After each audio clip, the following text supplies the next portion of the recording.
And good morning, and let the Monday morning ruckus begin right now. Jay Cleveland Payne here with my co-host, which you can't see because the camera runs behind me, Mr. Fish. Mr. Fish has joined the programming, and hopefully he will contribute great things to the programming. If not, he doesn't care because he is a fish. I do care about you guys, and I'm bringing you today things you might not have heard for today's date, August 15th, 2022, which means we're going back 3 days, Friday, Saturday, Sunday, and a little bit this morning, giving you about about 72 hours, I guess about maybe 80 hours worth of time to talk about your newscast, your news stuff going on, things going on. And the things that you said were newsworthy in those 82 hours or such and such of whatever. We took 93 different stories posted over the last 3 days plus, and we took from the top 30 stories posted for you guys about 18. Yeah, a whole lot of stuff. I had a hard time quitting down, but we'll do our best to speed through it. Congratulations all you folks who stumbled on me today, especially those who are on my extra channels today on Monday, because we have more stuff. We make it bigger, badder.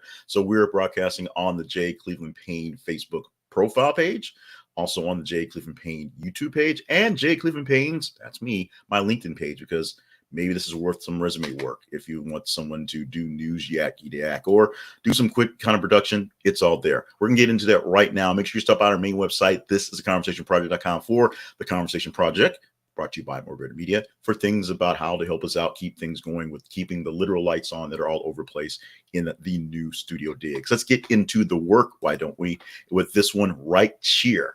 U.S. Consulate General Tijuana is instructing American government employees to shelter in place until further notice after reports of violence in parts of Baja California. This story went bonkers quickly over the weekend, at least in the feeds of social media, because I saw it nowhere in anyone talking what's going on. Everybody talked about Donald Trump and his documents, and we'll get to him in a moment. But the big news that was all over the vetted news by you folks and the algorithms was whatever was going down in Tijuana. We had two posts on Tijuana, one on just notes of violence, and this other one where the consulate general said basically go lock yourself in your houses and don't come out because all sorts of crazies going on right now. This is a story that will develop as people actually realize this thing happened and want to know answers. This is the type of things that actually get into Congress for actual hearings that of note, because things like this happen. We'll see if all the yak on Donald Trump's going to get in the way of actually people doing their jobs and trying to understand what happened in this case. Our next story, a suspect in Salman Rushdie attack arrested on charges of attempted murder and assault. This is not the actual headline I wanted to use, but this is, we had two stories in. We didn't post that he was recovering because that was kind of obvious, and we're going to talk about that. But over the weekend, actually Friday morning, I believe, Salman Rushdie was about to speak at a university, talking about the ability here in the United States of authors who have people who are exact opposition to them to actually, write without fear and be out in the streets without fear, not living in Islamic states where people like him, because he wrote something that people didn't like, would probably kill them. This also kind of piggybacking off the Khashoggi murder where he was, a United States citizen. He happened to go to some other foreign government to get some paperwork done, and that enabled the people who did not like what he wrote to kill him in the consulate. Really, really bad stuff. Well, someone rushed the stage and started stabbing Salman Rushdie on the stage at the university as he's speaking about the peacefulness of being able to write without any real worry about tragedy. Now, no one has figured out yet whether this is really tied into the 10-year bounty, essentially, that's still on his head for writing the satanic verses, or whether it's just a random incident of some guy who just doesn't like Rushdie very much, or doesn't like what he speaks for. We don't know that yet, but the suspect has pleaded no guilty to the attack. Not Khashoggi not doing much better, but Salman Rushdie doing much better as effective. He's out of coma. He's on a slow, very long road to recovery. Stabbed in the eye, stabbed around the head. So I interviewed this weekend with the person who was about to basically interview him, also injured in his eye as well. He basically called it a surreal experience. Didn't know what was going on. It said it seemed like the experience didn't seem like it was like a planned event or something like an attack against Rushdie as he's been threatened in the past, but more of a parody of a planned attack, more of a kind of a dream state looking of something that looked like you were just going to come up there and kind of, simulate attacking, and then he actually stabbed the man and stabbed the guy. We'll know more about this one as well. Let's move on. These are two Anne Heche related. Number one, Anne Heche, star of Another World and Men in Trees, dies at 53. Now, this was the story posted originally. Then it kind of changed because, they said she was on life support and a ventilator waiting for someone for organ donation. They found someone for organ donation. So yesterday they took her off life support and her organs have been donated to people who need that choice of life. Also, Lynne Mishele, the woman whose house Anne Heche fatally crashed into, has raised over $110,000 on GoFundMe page. So check that out for more details on who she is and why she's now infamous for this thing going on, and more details on Anne Heche, links for that on her life, her times, and some of the troubles that she had been having recently, which may have led up to this incident happening over the last week.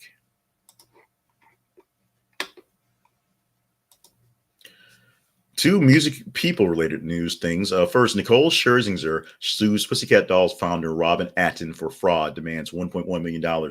There was a scheduled Pussycat Doll reunion tour that was basically going to come through, and it just got canceled out of the blue for lots of reasons, probably because nobody really remembered who the Pussycat Dolls were and could make any money off of it. Nicole Scherzinger is, basically the only person you remember from the group, and she's suing for $1.1 million for basically wasting your time and promising her money. Michelle Branch arrested for domestic violence amid Patrick Carney Carney split, as it reads there.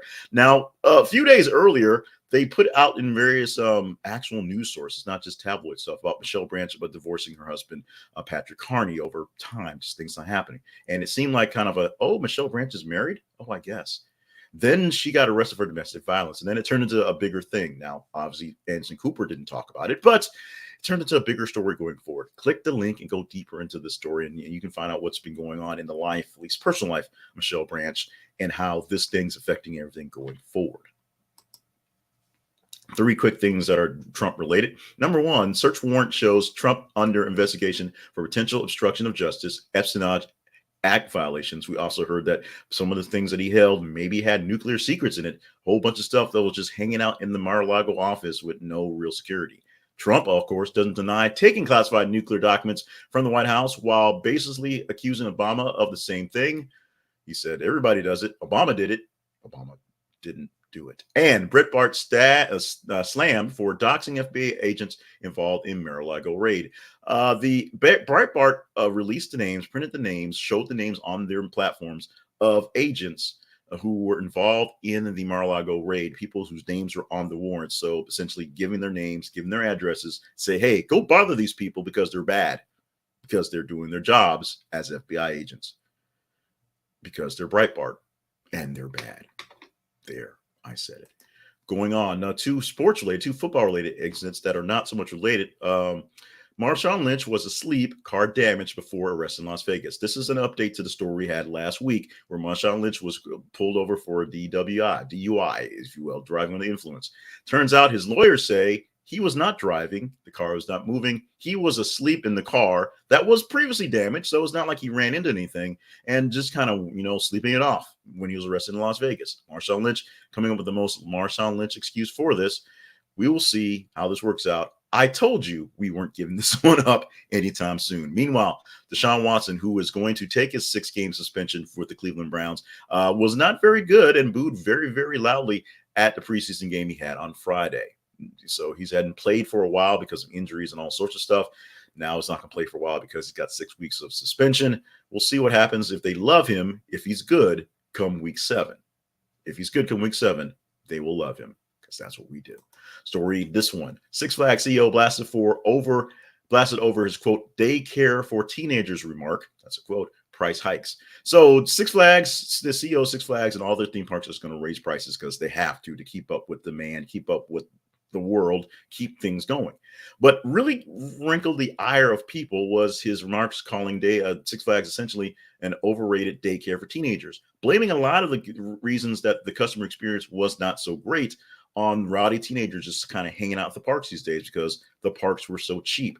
Essentially calling the Six Flags, I don't have the direct quote, but a Walmart of sorts for teenagers and families to hang out in.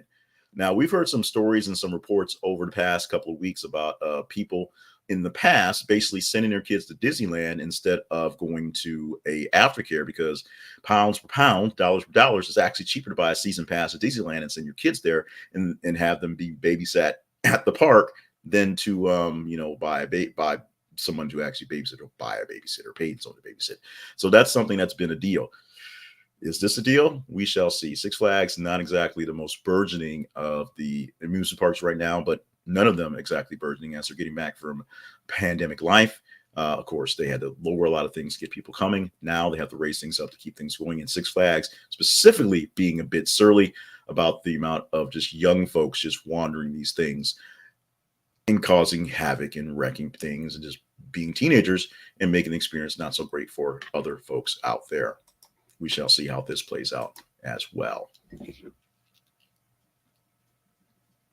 Hydration break. Travis Scott sells more than $1 million in UK merch, breaks BTS record. Travis Scott, I only know of one Travis Scott song. It's not very good, and it's the whole reason why is because it's kind of a joke tied into it. But I don't know what his music is, but I know he's famous. I know he's making money. I know he's doing great things in the music world, when he's not having bad concerts and people being trampled. But Travis Scott sells more than $1 million in merch in the UK in his tour over there, and even broke a record for BTS. And people buy their stuff like it's insanity. So there you go on that end. Good job, Travis Scott, making that money. Make sure you're making up on other things on the back end. And to wrap things up on the news side, football bettor puts thousands on Vanderbilt to exceed 2 wins, thousands of dollars. Now, one bettor went into the sports book a few weeks ago, preseason bet, when all the bets are crazy and the numbers are high. And if you got the money to throw it up there, throw it up there. He put a bet on Vanderbilt, which is an SEC team known for not being very good at football. And he said he took the over under at 1.5 and put a bunch of money on it for the over. He's saying Vanderbilt's getting 2 wins, or maybe it took the under. No, I guess it's the over. So I guess maybe it's 2.5 or 1.5, whatever. He says Vanderbilt's going to get 2 wins. They're going to get more than 2 wins this season. That's the low bar they're getting. They're not 8 or halfway season, not 6 to get close to a winning season, not trying to get close to 10 or so wins. Not saying they were making it in bowl games, just that Vanderbilt's going to win at 3 games, 2.5 games this season. Which, how you win a half game? Well, you actually technically can. But one guy says that Vanderbilt's going to win 2 games this season, maybe a half a game, and there's 3, and he expects to get paid off big time on this bet. Is this a low-hanging fruit bet, or is this just somebody with way too much money to throw at something as trivial as football? We shall see. Sticking with football for a teaser story. This one on a sad note. A manhunt out for Aqib Talib's brother after he killed football coach in Row over kids' game. That's the headline we got from Meow, the tabloidish blog type thing. The brother, whose name is Yusuf Saik Taib, I can't read it very well on screen, so sorry about that, essentially shot a coach of his kids' it's football. It's league. That's what happened. The kid's coach and the brother got into an argument, and there ended up being shots. There are pictures and videos out there on the web from this, and some of them are salacious. I was not able to get to see a credible one, if you will, so I can't really tell you how that all works itself out. Excuse me. So I can't really say how it all works out, but this is something witnessed in public. Something extremely tragic, and now they're looking for the brother of a former famous football player, which is the main reason why we have some kind of suspect on this. I think he may have actually fled the country. Click the link, read the story, look for details, and as you need the story to be more engaging to talk about, we may give it more discussion tomorrow. The story.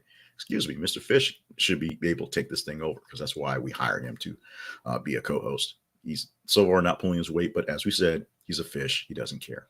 Let's talk about our sponsor for today, our main sponsor, which is YouTube TV.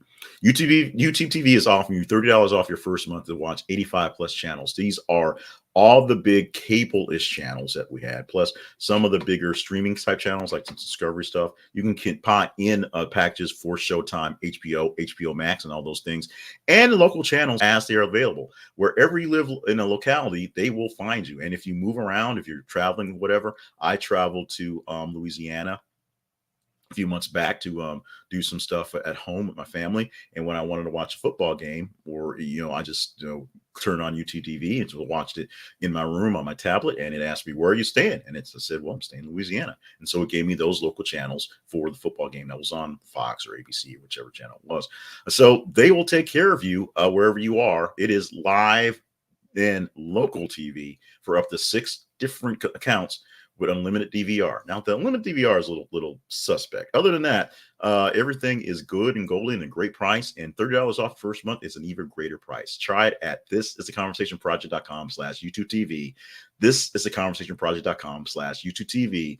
The more, well, this is an affiliate link, so more people that sign up for this stuff gives us a little bit more change to keep things going, keep the lights on here for the Conversation Project and More Better Media. So there's that. But it costs you nothing. In fact, $30 off your first month from YouTube TV. Check it out now. Let's go to the websites of note, starting off with thisistheconversationproject.com. If you stumble upon us on the J. Cleveland Payne pages on the day, thank you so much for sticking around and checking out what's going on. Go by our main website, thisistheconversationproject.com. You can see more details behind the scenes of what's going on. We have links to our sponsorships page, our partnerships page, and our kind of needs and wants page. But we also have links to the things we do and why we do it on this video cast if you're watching. Also audio cast, which we're now taking the audio and just uploading as audio. Not quite clean yet, nothing really different, but if you don't have time to watch me, and you may not, you can listen to it quickly on your audio devices where your pods and whatnot are cast. We'll say that again at the end of this.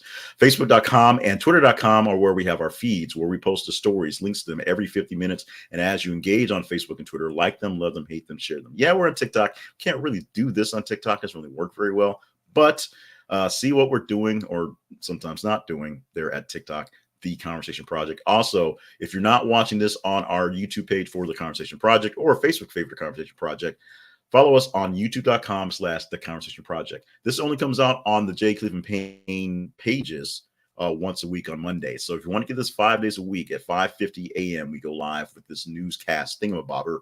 You can get the video version of it live here at the YouTube channel, youtube.com/The Conversation Project. And of course, we'll add the link for audio. We are use Podpage for our distribution for the audio for More Better Media's podcast. So either just basically search for things you might have heard, or tomorrow we'll basically have the link for the podcast, or go to our newsletter. Just subscribe to our newsletter. The link to the feed for the RSS feed for the actual podcast is in the newsletter. There, you already got that. I forgot to put it on the slide, but it is in the newsletter. Let's do some today things, get out of the way on our day. Today, happy birthday to Anthony Anderson, star of Blackish and other great things, 52 years old today. Man who I knew immediately was way too old to be on Game Time, but I was also way too old to be watching Game Time, so I guess it's in the wash. Ben Affleck turning the big 5-0 today. We'll see what he's doing going forward, living with Jennifer, not this Jennifer, the other Jennifer, and making movies, maybe being in the Batman 2 or the Flash 8 or whatever, doing his Ben Affleck thing. It's the Ben Affleck way. And Jennifer Lawrence, J-Law, not J-Lo, 32 years old on the day. Today we celebrate National Lemon Meringue Pie Day. There's also other things to do. There's like a National Brothers and Sisters Day and some other things like that. We almost got scammed because we thought it was another kind of fun day that was not there. So we're going with something that's tried and true and simple, National Lemon Meringue Pie Day. You may not actually be a fan of lemon meringue pie, but it's a good pie. It's one of the best pies. It's on the Mount Rushmore of pie. You may not like that pie being on there. You may think, Jefferson, Mount Rushmore, It's on the Mount Rushmore pies. Deal with it. One more thing going out the door. In a survey done recently, people were asked to name a recent celebrity who no one can hate. Literally, no one can find some reason to throw a shade at these people. Here are your top 10, starting going 10 from 1, top to bottom. Obvious, Dolly Parton. Number 2, Betty White. Number 3, Keanu Reeves. Number 4, Bob Ross. Though he had a kind of dark side if you watch that documentary on Netflix that you know about. Mr. Rogers at number 5, Tom Hanks at number 6, Michael J. Fox at number 7, Sally Field, because they love her. They really, really love her at 8. Dwayne The Rock Johnson at 9, although he's getting some heat from some things he's doing in the DC world right now. And Wolverine himself, the singing and the dancing, Hugh Jackman. And that's it. Who could you add to the list? Who's on your Mount Rushmore of stars that you cannot hate? Go ahead and give us some names in the comments, and we'll bring them up later on. But today, we're done. Monday, August 15th, 2022 version of Things You Might Have Heard is now basically in the books. So, but don't turn me off yet. I have, the salesy stuff going on. Make sure you follow us on our feeds on Facebook and Twitter, facebook.com/This Is Conversation Project and twitter.com/TH_conversation, so that we know what to talk about tomorrow. You vote it up. You give us the engagement scores, and we pull them down at 5 o'clock, and then at 5:50, we regurgitate some of the best ones going on. Thursday through Friday, we give you from the top 30 of 15, 30 of about 15 of about 30, something like that. And then we'll pull 5 to 9, something like that. The storage will put back at there. Monday is the big day, so we'll go through the big list going with that. More yakky yak on Tuesday through Friday, because we have more time between stories. But that is how it goes. Go to our website, thisistheconversationproject.com. See if you want to partner with us. See if you want to sponsor us by buying stuff from people. See if there's things that we should be doing. Just let us know how they're going out there. Sign up for the newsletter. Listen to the audio as well. And just be a great person. Make sure you are staying hydrated, staying limber, and staying on task, because we need you around for great things, grand things, outstanding things going on. We've got a long week ahead of just week stuff going on. So bear with us. We're going to do some more changing stuff. We're going to fix the camera. We're going to try to get Mr. Fish in the shot. We may have to switch the backdrop and get Mr. Fish in the shot, because he'll probably demand more time, because he does, although he's a fish, doesn't care. That's it. We're out. We're done. Let's do this again tomorrow morning.